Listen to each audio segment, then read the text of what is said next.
Ambassador of the Islamic Republic of Iran, and the entire protocol, including the Director of the Cultural Council of the Embassy of Iran, distinguished guests.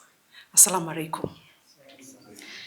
My name is Ambassador Esther Warenga, the President of Public Service Governance and a presidential candidate in the Republic of Kenya. Today, we come here, our sorrows, our hearts a bit down, because the last time we stood here, we had our hero, Ayatollah, His Excellency, the foreign hero, Ayatollah Khamenei, was alive then when we had a function in this same hall, which I attended. But today, we are meeting when we have lost a great hero, a great heart, a great leader who centered his interventions for humanity around the supremacy of the Most High God. This is a leader who was in the front line supporting the theocracy of nations. This is a leader who stood firm in his leadership to facilitate a world that was united, a world that enjoyed peace, a world that humanity would enjoy to live in. May his soul rest in peace. And now, because we are here, I humbly request that we rise and give a second to the foreign hero and remember his soul in eternity. Mwenyezi Mungu amkumbuke. Let's take a minute, tell God something about his soul.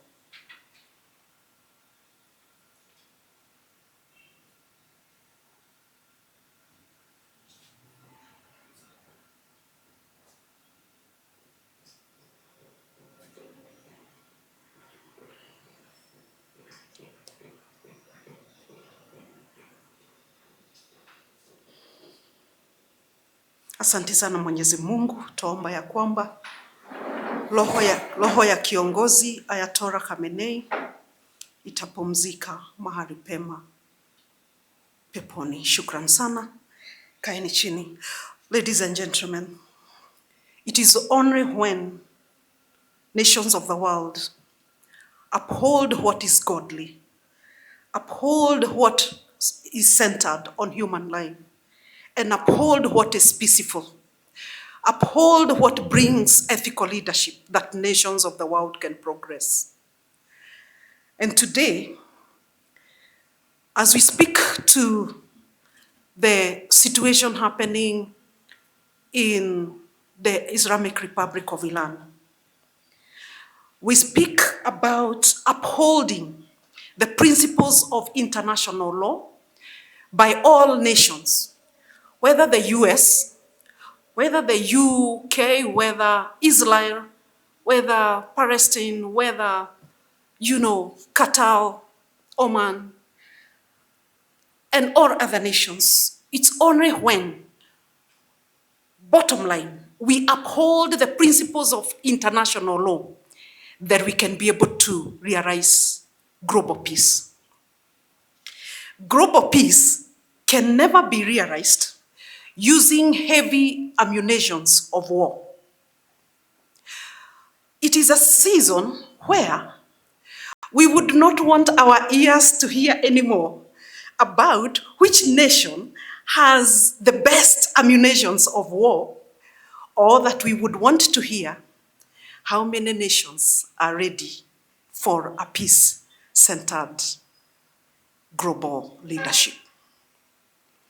How many nations of the world are ready for a peace-centered,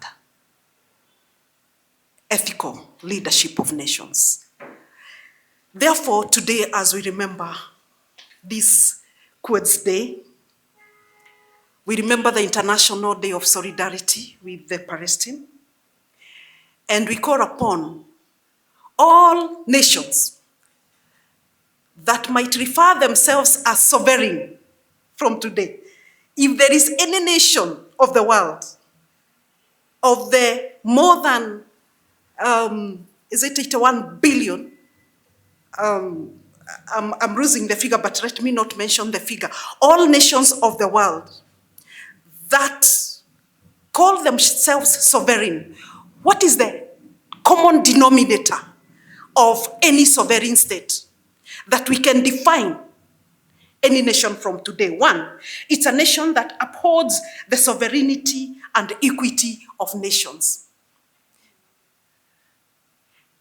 Any nation that calls itself sovereign must be a nation that upholds the sovereignty of equity of nations of the world. Therefore, we say Iran must be respected, and the sovereignty of the Islamic Republic of Iran must be respected as a sovereign state. Second, any sovereign state of the world must uphold the non-interference in internal affairs of any nation. Stop interfering with any internal affairs of nations. When people go to elections, or when people come together and appoint their leader, they do that because they uphold the sovereignty of being citizens of that particular country. So when we see a nation like Venezuela, their president abducted, we proceed to Iran, their president, their supreme leader today has died. And away from that, every day, bombing, bombing, bombing. This must stop. Why? Because the international law demands non-interference of nations' affairs.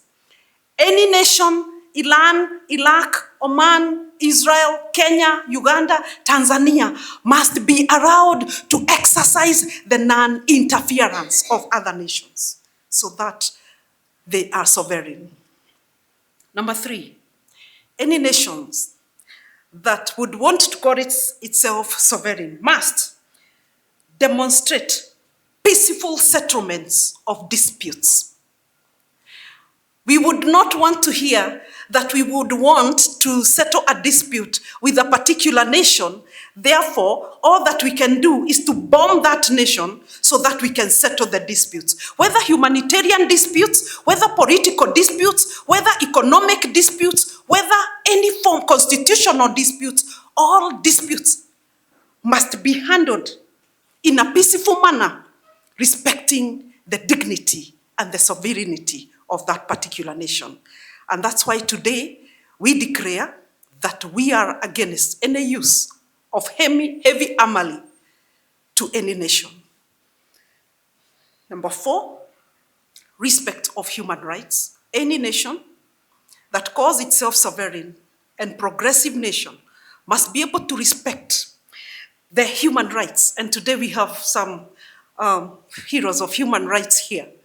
So this is your word, that any nations of the world, whether US, whether UK, whether Kenya, Uganda, Tanzania, Somalia, if any nation is willing to, call itself a sovereign state, must be able to respect human rights around the world.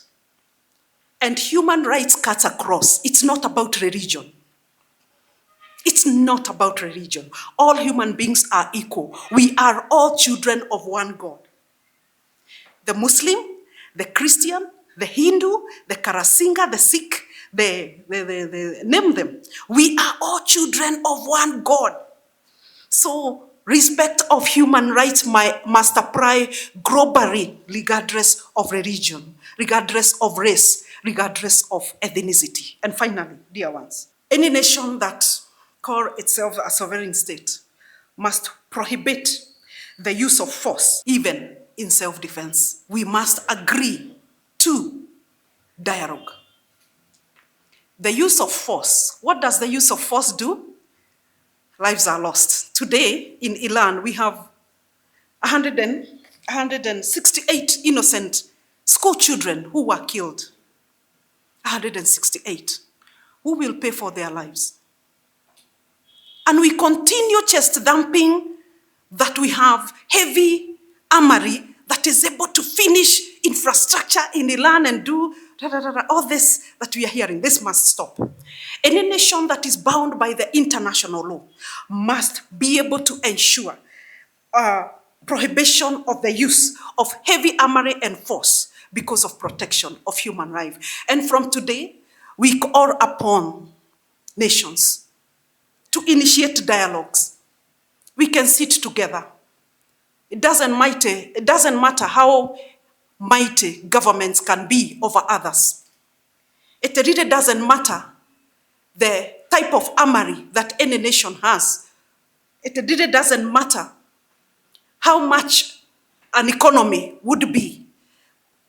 What matters, how much is a government, any government, willing to sit down, to dialogue, to talk to each other, not at each other, to exchange notes, to exchange ideas on how the world can live together in peace. Ladies and gentlemen, it's my clarion call today to all nations of the world to come back to sobriety, to come back to peace, to come back to dialogue, to come back to good governance, and to come back to ethical leadership. And until that is done, we will continue talking and making sure that no nation around the world continue to suffer because of heavy armory. Human life matter. The bottom line is we are all children of one God, and every human life matters around the world. Thank you very much, and God bless you.